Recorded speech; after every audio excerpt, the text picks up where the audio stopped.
Chef Table Podcast by Hotel and Restaurant Times with Cyril Macquarie.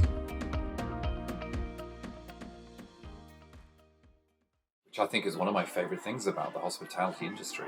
It's so labour intensive, of course, and it's only going to get more so because people are, with the advent, I think, of technology mostly, people are trying to get rid of stuff. And so, hospitality is one of the very few, well, it always used to be, didn't it? It was one of the very few industries that you go into with zero qualifications, and 10 years later you could be a general manager or an area manager or whatever. Happens all the time. Yeah. The U.S. supported a lot of businesses, but hospitality wasn't one of them. So hoteliers have kind of been left on their own. There's been some support from a business loan perspective or whatnot, but nothing like true support. I will say, too, that we're struggling with the great resignation in terms of Staff. people power, staff, kitchens, bars, housekeeping. For the longest time, we thought it was the gig economy. For us, for instance, in the States, and perhaps here in the UK as well, when we dig down deeper, what we found is that a lot of the boomers decided it's time, let's just pull the trigger and retire. This is a good time to do that. And there were incentives. There were a lot of buyouts. There was a lot of belief, too, that all the extra money that they thought they'd get if they worked another 3 years isn't going to be there. Right. So why not just go ahead and get busy now?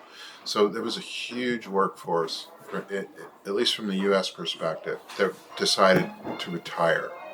And that's everything from your truck drivers to your medical professionals who were done. Right. So it's been difficult. But we have this thing in England now. The average age of the truck drivers is 56.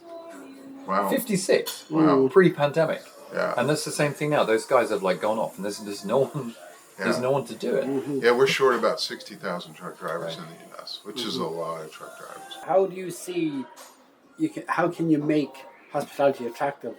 Does the model have to change in the sense of the working conditions? Absolutely. So this is happening from food service, fine dining, to food halls. Even within the community from a housekeeping perspective, hotels have started to understand that, well, you're going to come in early from your flight, so we're going to let you check in at 10:30 and we'll have a room ready.